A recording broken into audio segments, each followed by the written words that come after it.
Hi guys, and welcome back to my channel. Welcome back to the Diabetes Army soldiers. And if you're not part of the Diabetes Army, make sure you subscribe, give this video a thumbs up, and become part of this great family. I am Christine, and hopefully today I can shed some lights on the bad stuff. Please remember, I am not a health professional. I am not a doctor.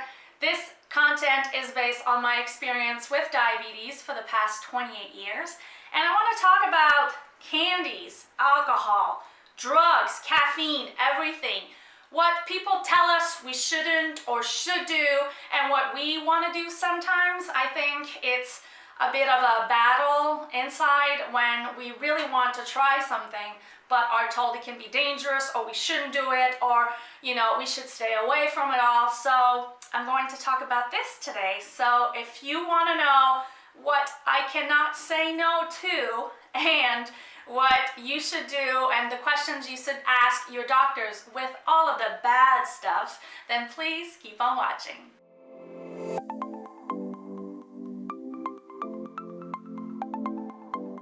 So I'm going to start with the really easy stuff for me. I have never smoked a cigarette in my life. I've never taken illicit drugs. It's a personal choice. For cigarettes, I lost my grandmother when I was 5. The same year that I was diagnosed with type 1 diabetes. She passed away, and it was due to smoking. And to me, it does not make sense for me to wake up every morning and fight for my life, and then put it more in danger and hinder it with smoking. I've heard, however, that the best way to stop smoking is to never have started in the first place. So I understand that some people who might be smokers find it really easy for me to say that and really hard for them to quit. But I'm pretty sure many health professionals tell smokers that they should stop doing so. Your little lungs need to be pink and bright and happy. So for me, that's an easy one to say no to. As for drugs, I've never done drugs, not even marijuana, which has become legal in some states. And I think in Canada, they're thinking or talking about it. I was never interested in it in the first place either. I feel like I've lost control so many times when my blood sugar was low that I don't need anything else to make me feel like I'm losing control or I'm on a cloud or whatnot. Like I said, I've never been using drugs, so I don't know how they make you feel. But for me, when my blood sugar is low, I'm already in a weird other space that I wouldn't want to experience that in an uncontrolled environment and not know what might happen. But I drink wine, I drink rum, and most of the time rum will come in like a little sugary sweet drink. They'll put Coke in it, or they'll put juice or whatnot. So for me, what happens is that when I drink the drink, even if it's with food, because some people will say your blood sugar might be less affected if you take it with food, for me, has the same impact. My blood sugar will rise, and pretty quickly. And then you want to correct it because you're like, I am high, I don't want to feel high, I want to have a good time tonight with my friends. So you correct it, and then the crash. It is awful. So I'm very careful when I drink. It is something that maybe throughout the years your diabetes is going to react differently. I remember I didn't have that problem or as important of a problem with it when I was younger, around my early 20s. Now it has become an issue. I have to be really careful.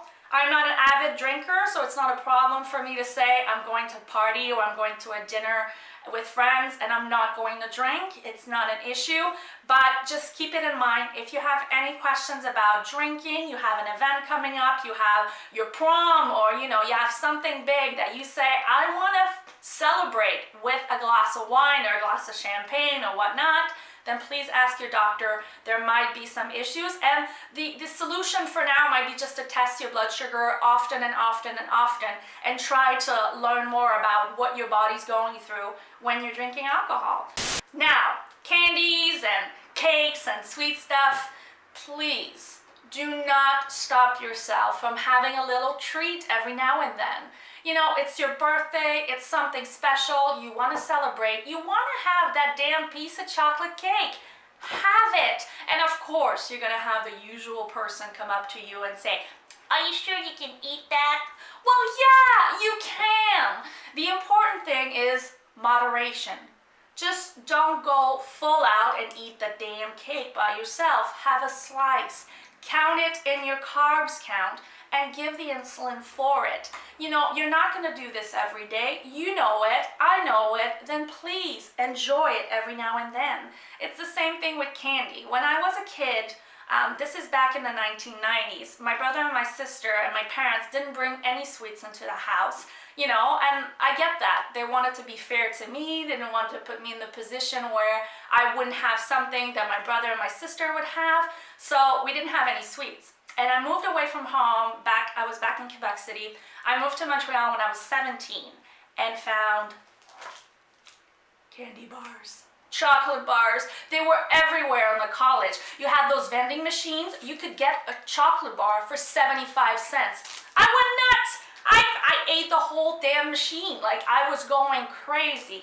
So that was wrong. You should you should know that moderation is the key. Have it every now and then, because if you completely stop yourself from having some, at one point, you know, diabetic burnout is going to come crashing. You're going to be crying in front of the TV with a bucket of ice cream, and I mean, it's not fair. Just have it every once in a while. And you know, there's little candies over here that are eyeing me. So good. But you know, little bits here and there. Don't stop yourself from having it. Treat yourself every once in a while and you'll be okay. Talk to your doctor about it if you have questions, if you're afraid of trying it. But moms and dads out there too, if your kid wants to just have a little bit, give it to him or her. They deserve it. They're working hard all day. They're fighting. Don't think that it's going to kill them, that it's going to stop them from growing, from being strong. They're already the strongest people you know, and you know that. So just, you know, every once in a while, a little bit of sweet, it's going to be fine. If you're worried about it, ask your doctors. And now, the one thing I cannot say no to, I should definitely apply what I preach to this, but I just can't. Coffee. I love coffee. Coffee is the greatest thing when you wake up in the morning. And the funny thing is, when I was a kid, my mom drank loads of coffee. Like, she would have 3 to 4 coffees a day. And I was always telling her, "Ma, you shouldn't drink so much coffee." And she slowed down. I think now she drinks about a cup or 2 a day. And I'm up to 3. I love coffee so much. I love how warm it is. I drink it as a latte, so I have usually about half a cup of milk in there that I heat up, and then I have my coffee, and as you see on my mug, decaf coffee only works if you throw it at people. I love my caffeine, absolutely love it, but the impact on my blood sugar is crazy. I feel like it's worse than adrenaline. It goes up so much, and I try to calculate it. I mean, I calculate the little bit of sugar that I put in there, the milk that I put, the caffeine that I'm going, like, it has no carbs in, but what is this thing that makes it go nuts? But it does. So I am trying to cut down to 1 coffee a day that has caffeine in it, and then the 2 others just for the taste. I will have a decaf, but I absolutely love my coffee. I have to be careful and to test my blood sugar right after, because usually it will go so high and I'll want to correct. Believe you me, I will jump on that insulin pen and shove it in my thigh, but it's not always the best way to go about it. So if you're a student or a worker and you love that coffee and you want to ask your doctor about it, please make sure to ask the right questions about, you know, what you put in your coffee and how to calculate that to make sure that you really on point with this. And also, if they know anything about the caffeine and the impacts on the blood sugar in general, which are, you know, it's really important to know. But I love my coffee. So that's it, you guys. This is all the bad stuff that could impact your diabetes, and make sure to ask your doctor about it. If ever you want to have that drink at a party, if you want to have the chocolate cake at your birthday, just make sure you ask the right questions and just ease your mind about it. It's not the end of the world if once in a while, with moderation, you have some of these things.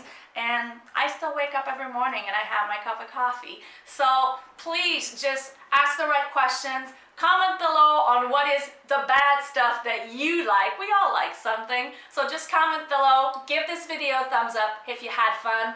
And just please remember that life is sweet. Even if you have diabetes, and I will see you guys in my next video. Bye. You gotta take these away. It's so good.